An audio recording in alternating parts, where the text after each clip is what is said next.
से जुड़ी है। माफिया अतीक अहमद की पत्नी शाइस्ता परवीन के खिलाफ चार्जशीट दाखिल कर ली गई है। ईडी ने दाखिल की है चार्जशीट। मनी लॉन्ड्रिंग के मामले में चार्जशीट दाखिल हुई है। पुलिस और सीबीआई की ओर से दर्ज मामलों के आधार पर ईडी ने दर्ज किया था मनी लॉन्ड्रिंग का केस। जबरन वसूली, धोखाधड़ी, जालसाजी, हत्या, संपत्तियों पर कब्जे के आरोप शाइस्ता परवीन पर लगे हुए हैं। ईडी मृत माफिया अतीक अहमद और उसकी पत्नी शाइस्ता की 8 करोड़ 14 लाख रुपए की संपत्ति जब्त कर चुकी है। तो एक तरफ संपत्ति, जो अवैध संपत्ति, उस पर एक्शन, दूसरी तरफ मनी लॉन्ड्रिंग केस में चार्जशीट हुई दाखिल। सर्वेश मेरे सहयोगी और जानकारी के साथ फोन लाइन पर मौजूद है। सर्वेश, ये बड़ी जानकारी है, माफिया अतीक अहमद की पत्नी शाइस्ता परवीन के खिलाफ चार्जशीट दाखिल हुई है। पुलिस क्या कह रही है इस मामले पर?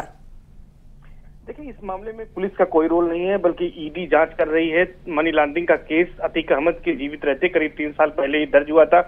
उस समय भी अतीक अहमद की कई संपत्तियों को, करीब 8 करोड़ की संपत्तियां जो थी उन पर कार्रवाई की गई थी। उसके बाद ये बड़ी कार्रवाई अतीक अहमद की मौत के बाद यहाँ पर की जा रही है। ईडी लगातार जांच कर रही थी और अब चूंकि IS 227 जो गैंग है अतीक अहमद का, उसका सरगना माना गया है कि अब खुद जो है शाइस्ता परवीन है वो लेन देन करती थी, और इन्हीं तमाम बातों का जिक्र जो है ईडी ने किया है और ईडी ने अपनी चार्जशीट दाखिल कर दी है। इसमें अब आगे की कार्रवाई की जाएगी और माना जा रहा है जो और अवैध संपत्तियां हैं उनको अटैच करने की भी कार्रवाई ईडी की ओर से की जाएगी। लेकिन सबसे बड़ी बात यही है कि जिस तरह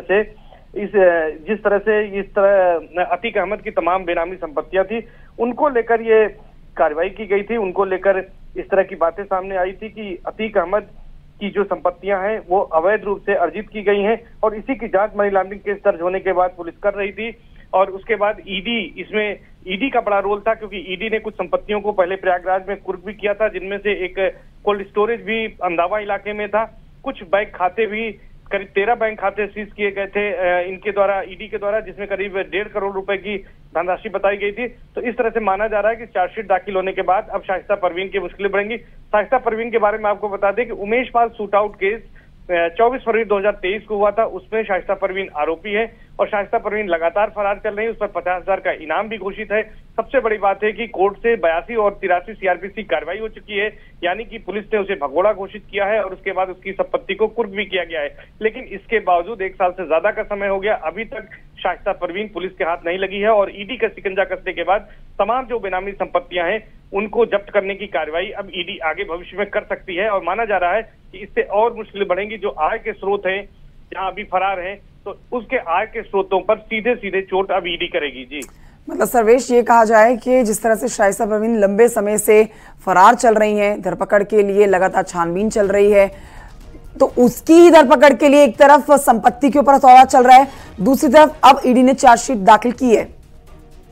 हाँ, निश्चित तौर पर ईडी ने जो चार्जशीट दाखिल की है, इसके जरिए जो तमाम जगहों पर अभी तक चिन्हित की गई संपत्तियां हैं माफिया अतीक अहमद की, बताया जाता है कि अतीक अहमद के पास कई शहरों में संपत्तियां हैं, नोएडा है, मुंबई है, दिल्ली है, तमाम जगहों पर जो संपत्तियां हैं जो अवैध रूप से उसने अपराध से अर्जित की थी, इसी को मनी लॉन्ड्रिंग के तहत जो केस करीब 3 साल पहले दर्ज हुआ था उसी में जांच चल रही थी। अब चूंकि अतीक अहमद की हत्या हो चुकी है, तो ये माना जा रहा है कि अतीक अहमद गैंग की जो सरगना है वो उसकी पत्नी शाइस्ता परवीन है। उस पर आरोप है साफ तौर पर ईडी की चार्जशीट में भी कि वह लोगों से वसूली करती थी।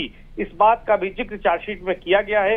माना जा रहा है कि इस चार्जशीट दाखिल होने के बाद अब शिकंजा कसेगा। तमाम दूसरे शहरों में जो संपत्तियां चिन्हित की गई हैं, जो अपराध से अर्जित की गई हैं, उनको सीज करने की, उनको जब्त करने की कार्रवाई ईडी आगे भविष्य में कर सकती है। मनी लॉन्ड्रिंग केस में अब तक जो मैं बता दूं आपको कि अतीक अहमद की 8। सर्वेश, बहुत शुक्रिया आपका जानकारी के लिए। नजर बनाए रखिए इस खबर पर।